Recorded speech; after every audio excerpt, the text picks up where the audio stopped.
manque un truc, j'ai l'impression. Axio Marion. Ça marche moins bien dans la vraie vie. Hein. Oh, ça va être dur de cliquer sur poster la vidéo. Bon. Si je fais cette intro, c'est parce qu'il faut mettre un petit peu de contexte à la vidéo que vous allez voir juste après. Puisque de base, elle avait rien à faire sur YouTube. Elle avait rien à faire sur YouTube parce que tout simplement, c'était un projet de cinéma audiovisuel du lycée. Donc déjà, ça date un petit peu maintenant. Hein. Ça fait quand même...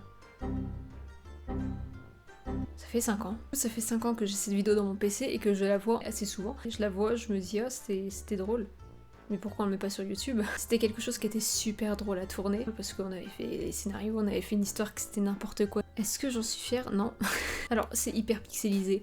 Le son, il est pas forcément toujours très bon. Les jeux d'acteurs, pareil, on n'est pas de chez Hollywood, en fait, on était des lycéens. Et du coup, on peut se demander pourquoi je m'inflige ça, en fait.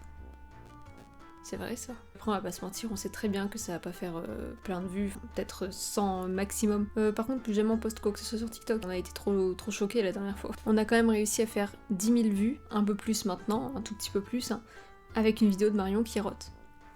La vidéo c'était ça. T'as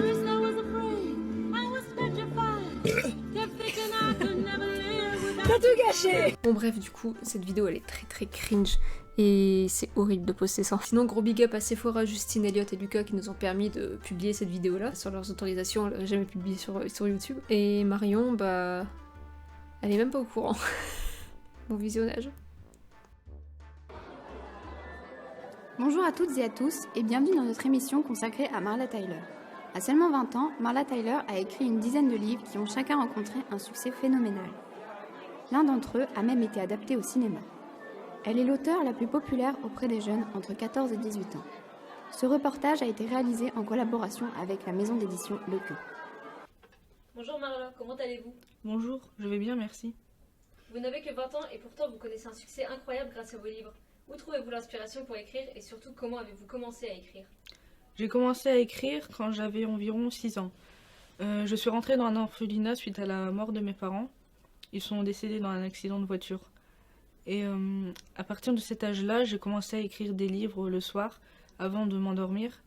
Mais tous les autres élèves et les enfants qui étaient dans l'orphelinat avec moi et dans les dortoirs n'arrivaient pas à dormir.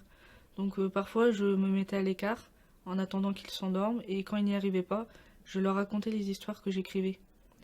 Vers l'âge de 10 ans, j'ai été adoptée. Et mon père adoptif a vraiment aimé tout ce que j'écrivais, les petits textes, que ce soit les poèmes... Tout ce que j'écrivais, il adorait vraiment.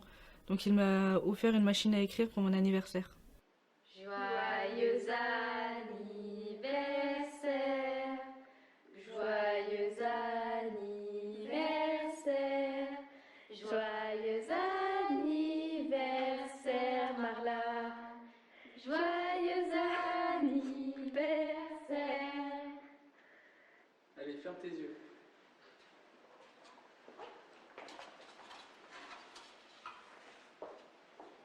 Vas-y.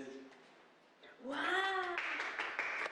Ça te plaît ma chérie? Ah ouais, c'est trop bien. D'accord, et comment a débuté votre carrière? Elle a vraiment débuté quand j'ai rencontré la maison d'édition Le Queue et Monsieur Le Queue, son directeur. Il a vraiment apprécié mes livres et je suis vraiment reconnaissante de l'avoir rencontré car c'est grâce à lui que j'arrive toujours à publier mes livres aujourd'hui. Bonjour Jackie. Monsieur Le Queue, s'il vous plaît. Très bien, monsieur Le Queue. Donc vous êtes le directeur de la maison d'édition Le Queue? Non, je suis le stagiaire. C'est pas la peine d'être désagréable, vous savez. Vous pouvez poser des questions intelligentes, tout simplement. Bref, qu'avez-vous pensé du premier livre de Marla? Premièrement, je l'ai lu dans les grandes lignes et j'ai trouvé qu'il y avait du potentiel, mais je me suis dit qu'il y avait beaucoup de travail à faire. Donc je l'invitais à rejoindre ma maison d'édition, Le Queue. Mais ce qui a fait le succès de Marla, c'est les livres qu'elle a écrits et pas seulement le fait d'être dans votre maison d'édition. Non, certainement, le fait d'être dans ma maison d'édition a beaucoup aidé à accroître son succès. Pardon. Donc tout le mérite vous revient? Exactement. Je suis vraiment fan de Marla Tyler, je suis vraiment contente de l'avoir rencontrée, c'était mon idole, mon rêve d'enfant vraiment. Et j'ai lu tous ses bouquins, ils sont géniaux. Mais excusez-moi monsieur, ce qu'on fait là, c'est pour la télé? Exactement, oui. Et ça vous fait quoi de savoir qu'elle est juste derrière vous? Derrière nous? Elle est derrière nous. Coupez. Alors comment ça s'est passé avec Marla Tyler aujourd'hui? Bah tout compte fait, j'ai pas réussi à avoir Marla Tyler. Donc je me suis préparée et puis je me suis rendue à mon arrêt de bus un petit peu en avance, enfin je le pensais. Et quand je suis arrivée, donc je l'avais loupé, j'ai dû prendre celui qui passait juste après. Et donc quand je suis arrivée, la séance de dédicace était déjà terminée. C'est pas grave, peut-être une prochaine occasion pour la voir à une autre séance de dédicace. J'espère parce que c'est vraiment c'est vraiment une femme fabuleuse et j'aimerais beaucoup. C'est pas vrai. C'était Marla Tyler.